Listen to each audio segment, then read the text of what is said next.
Thank you. Yes, so my turn. I hope I'll stick to my time. I've, in fact, cut my notes, and I hope I won't get too confused by that. So first of all, a lot of disclaimers. I'm personally not an expert in this field. I myself am a fundamental scientist, a biologist, yes, but not a health expert. So I'm personally not an expert. Professionally, I'm a fundamental researcher. And then, of course, also I'm here as a European. And all this will show in my talk. Now, the landscape of cancer research in Europe and globally is dynamic, and it's characterized by significant advances and multiple coordinated initiatives, as we've been hearing about, that address the growing challenge that cancer represents. Recent years have seen important developments. You list them in your booklet, and we've heard about many of them this morning, whether it's Beating Cancer Plan, Mission on Cancer in Europe, or in the US, the Moonshot initiatives, Healthy China Action Plan, India, tertiary care centers, etc. So all these have made progress. Lee Hood's P4 medicine, of course, encapsulates all this. And structured translational research approaches have also made significant progress. All of these centers and actions exemplify how coordinated efforts can bridge basic and clinical research and accelerate the translation of scientific discoveries into effective applications. But as we acknowledge all these advances, we also have to recognize that there are still substantial gaps and challenges that remain. And in fact, you have been reiterating that this morning, especially regarding the coordination and sustainability of vital research data. We'll get to that, resources and infrastructures. And addressing these challenges collaboratively will be essential for Europe and, in fact, the world to continue to make progress in cancer research. Okay, about fundamental, I'm very glad to hear that I'm not the only one saying this here, and we've heard it a couple of times this morning. Cancer research, like all major health research, involves a careful balance between structured coordination and curiosity-driven exploration. The coordinated top-down approaches, of course, provide clear direction, strategic alignment, efficient use of resources. They can set priorities, foster collaboration across institutions and countries, and help to translate scientific advances into clinical practice. But all these efforts should not make us forget the profound and indeed irreplaceable contribution made by curiosity-driven bottom-up frontier research, the approach championed by the European Research Council, which of course also, we say frontier deliberately, not fundamental, because of course the ERC also funds research at the frontier of health. So frontier research, led entirely by scientists themselves and guided exclusively by the pursuit of novel questions, represents the most fertile ground for breakthroughs that transform healthcare. While targeted programs ensure incremental progress, and incremental for me is a positive word. It's a sort of poo-poo word used by many who think only the very top elite is worth doing and supporting. Incremental is necessary for the breakthroughs to happen.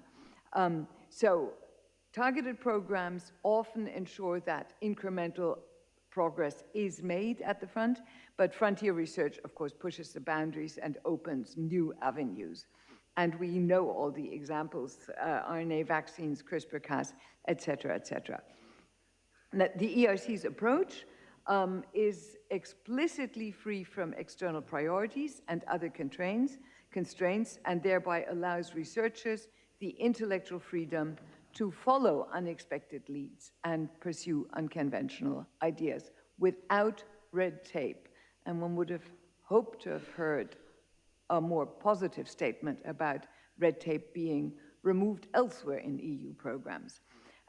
Worth fighting for. And I should add here, it's not only in the sciences, it's also in the social sciences and humanities. So some of the topics that were mentioned this morning about the sociology of uptake of vaccinations or of other treatments, that can be studied. There's money for that in ERC grants.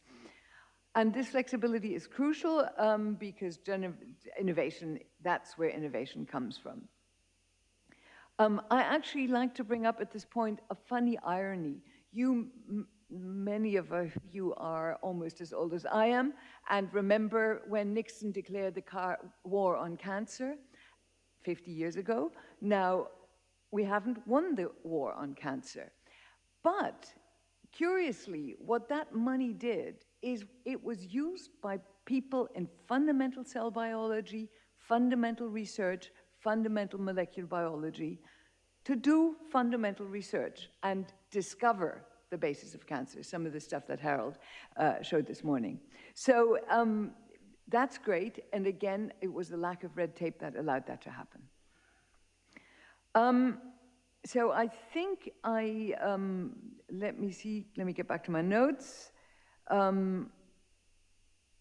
Yes, one other element I wanted to mention is that even though this really fundamental, basic biological research is necessary and is conducted without strings attached, there is, in fact, a lot of evidence that it is that leads to applications. In fact, 60% of the ERC-funded projects, 60% of the projects in the life sciences produce findings that are subsequently cited in patents. So that's how you get the knowledge that we need to make applications. Yet, despite all this evident value, curiosity-driven research remains significantly undervalued in policy discussions where there is constant pressure for immediate results and which often sidelines longer-term and exploratory projects. And that bias can, of course, risk stifling precisely those investigations that lead to the most transformative changes. The EU is phrasing its new life sciences strategy for the next framework program right now, and I really do hope you make that point and you emphasize, as you did this morning, the need for this type of no-strings-attached fundamental research in all pillars of whatever the next framework program will look like, and that should be run by scientists. And so to come to the end of this point, a healthy research ecosystem requires both elements: structured top-down programs with a clear path forward and bottom-up research that provides the innovation and depth of knowledge necessary for significant leaps forward. Now, one point I want to make is data. We've heard a little bit about this. High-quality data, now more than ever, of course, represent a crucial enabler for scientific breakthroughs, particularly in the life sciences and particularly in the health sciences and human genetics.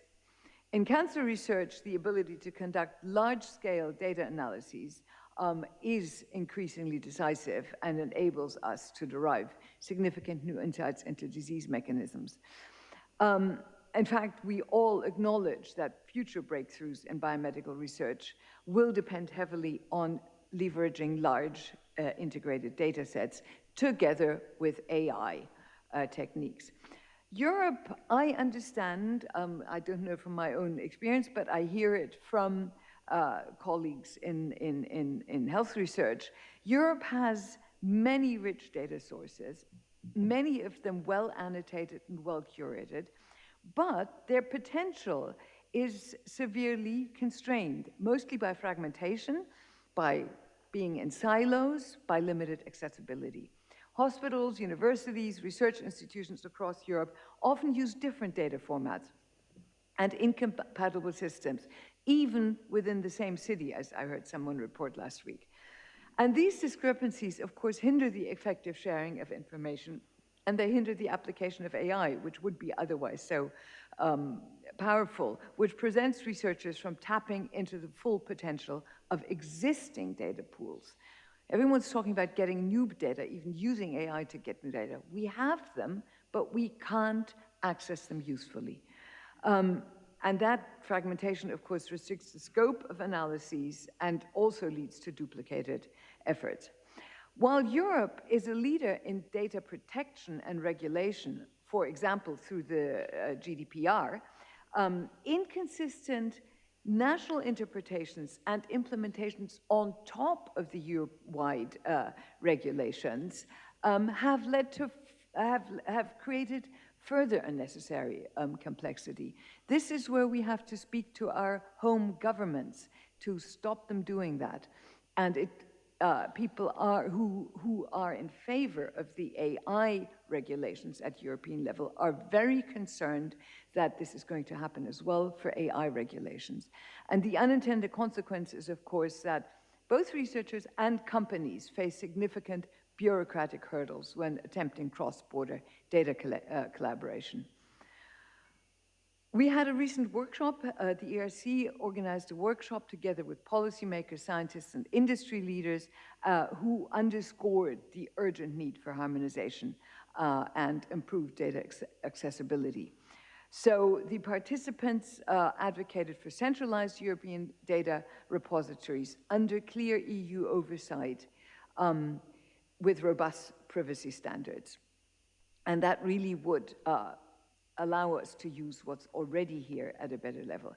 Of course, financial support dedicated explicitly to data management and infrastructure is equally critical. And I think this is also a point that can be made at the European level. They haven't got that on their radar. They are thinking of how we can bring people from the US who are suffering from the horrible situation there back to Europe, forgetting to think about why these people aren't flocking to Europe in the first place, before we had Trump to make our American colleagues feel miserable. So this is one area where Europe really ought to do a lot more. And please provide that input. Also, of course, Europe could do a lot more to help the US, who are losing data as we're speaking, through the effects of the actions of the government. We and you should think about what we can do to help there. We've heard also, again from Harold this morning, the importance of open source initiatives. And I think in the medical research, in the medical sciences, that does lag behind some of the more sort of basic molecular biology initiatives. But these open source initiatives really empower researchers by allowing them to learn especially when it comes to clinical studies, also to learn from failures and propelling scientific discovery forward. Open source models in AI and biomedical research have already demonstrated significant potential.